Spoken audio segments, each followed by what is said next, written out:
அண்மையில் அதிமுக ஆட்சிக்கு வந்தா முதற்கட்ட தேர்தல் வாக்குறுதி நாங்கள் அளித்தோம். அதில் 5 அறிவிப்புகள் வெளியிட்டோம். ஒவ்வொரு குடும்ப அட்டைக்கும் 2000 ரூபாய் மகளை அவருடைய குடும்பத்தினுடைய வங்கி கணக்கில் வைக்கப்படும் என்ற அறிவிப்பை வெளியிட்டிருக்கின்றோம். எல்லா இடத்திலையும் போஸ்ட் ஒட்டியிருக்கோம். அதே போல 125 நாட்கள் மத்திய அரசு அறிவிக்கப்பட்ட அந்த வேலை நாட்களை 150 நாளாக உயர்த்தப்படும். 2வது அறிவிப்பு. 3வது, வீடு இல்லாத ஏழைகள் அனைவருக்கும் அற்புதமான கான்கிரீட் வீடு கட்டி கொடுக்கப்படும். அதிலேயே பட்டியலின மக்கள், அந்த பட்டியலின மக்களுக்கு, வீடு இல்லாதவர்களுக்கு, நிலம் இல்லாதவர்களுக்கு நிலத்தை அரசாங்கமே வாங்கி அற்புதமான கான்கிரீட் வீடு கட்டி கொடுக்கப்படும்.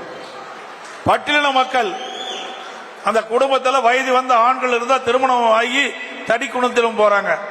அப்படி தனி குடித்தனம் போகின்ற பொழுது அவளுக்கு வீடு இல்லாத ஒரு சூழ்நிலை.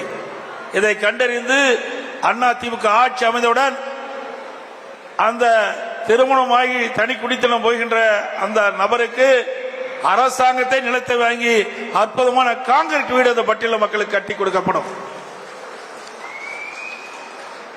அதே போல பெண்களுக்கு நகர பேருந்தில் கட்டணம் இல்லாமல் பயணம் செய்து கொண்டிருக்கின்றார்கள். அதே போல ஆண்களும் இனி நகர பேருந்தில் கட்டணம் இல்லாமல் பயணம் செய்யலாம். அதுபோல நம்முடைய பெண்கள் குறித்த காலத்தில் வேலைக்கு செல்வதற்கும் பணி முடிந்த பிறகு வீட்டுக்கு திரும்புவதற்கும் அம்மா இருசக்கர வாகனம் ஏற்கனவே அதிமுக ஆட்சியிலே வழங்கப்பட்டது. இந்த ஆட்சியை கைவிட்டு விட்டார்கள். மீண்டும் அதிமுக ஆட்சி அமைந்தவுடன் பெண்களுக்கு அம்மா இருசக்கர வாகனம், மகளிருக்கு அம்மா இருசக்கர வாகனம் 5 லட்சம் பேருக்கு கொடுக்கப்படும். ஒவ்வொரு அம்மா இருசக்கர வாகனம் வாங்குறதுக்கு 25,000 மானியம் கிடைக்கும். ஒவ்வொரு அம்மா இருசக்கர வாகனத்திற்கும் 25,000 மானியம் கிடைக்கும். எனக்கு எலக்ட்ரிக் ஸ்கூட்டர் வெறும் 35,000 ரூபாய் தான். 25,000 மானியம் கொடுத்துட்டா 10,000 ரூபாய் நீங்க செலுத்தலாம். ஸ்கூட்டர் கொடுத்துறாங்க, அது 10,000 ரூபாய் கணக்குல 1000 ரூபாய் கட்டினாவே போதும், உங்க வீட்டுக்கு ஸ்கூட்டர் வந்துடும். மீதியை டியூ போட்டு ஒரு 1.5 ஆண்டு காலத்தில் கட்டிடலாம்.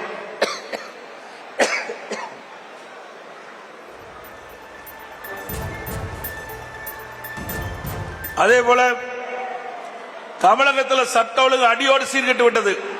எங்க பார்த்தாலும் கொலை, கொள்ளை, திருட்டு, வழிப்பறிவு, பாலி, வெண்கொடுமை நடக்காத நாளே இல்லை.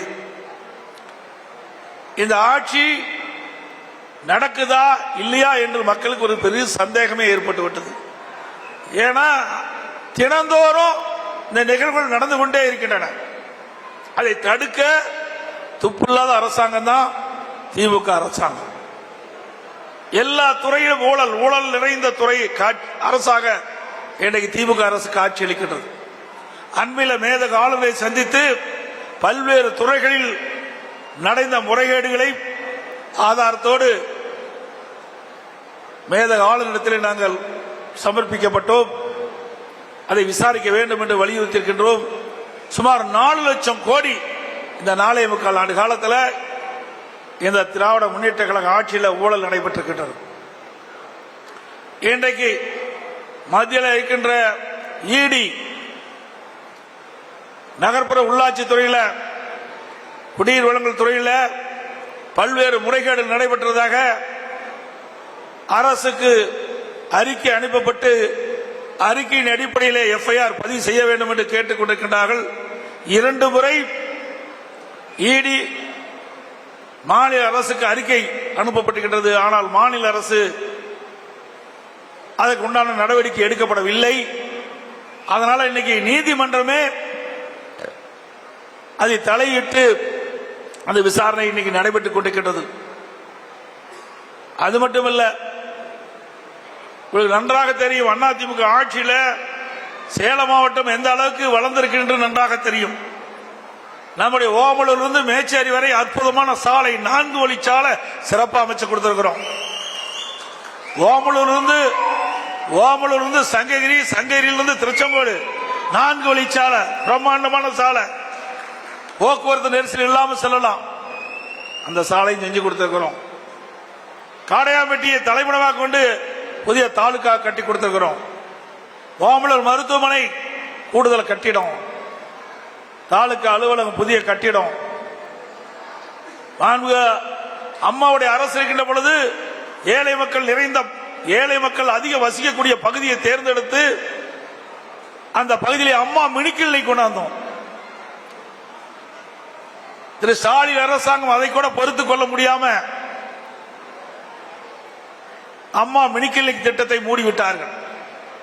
மக்களிடத்தில் மிகப்பெரிய வரவேற்பு கிடைச்சது. அம்மா மினி கிளினிக் திட்டத்தில் ஒவ்வொரு அம்மா மினி கிளினிக்கிலும் ஒரு எம்பிபிஎஸ் டாக்டர், ஒரு செவிலியர், ஒரு மருத்துவ உதவியாளர் நியமிக்கப்பட்டு ஏழை எளிய மக்களுக்கு அந்த பகுதியிலேயே அற்புதமான சிகிச்சை அளிக்கக்கூடிய அரசாங்க அதிமுக அரசாங்கம் இருந்தது.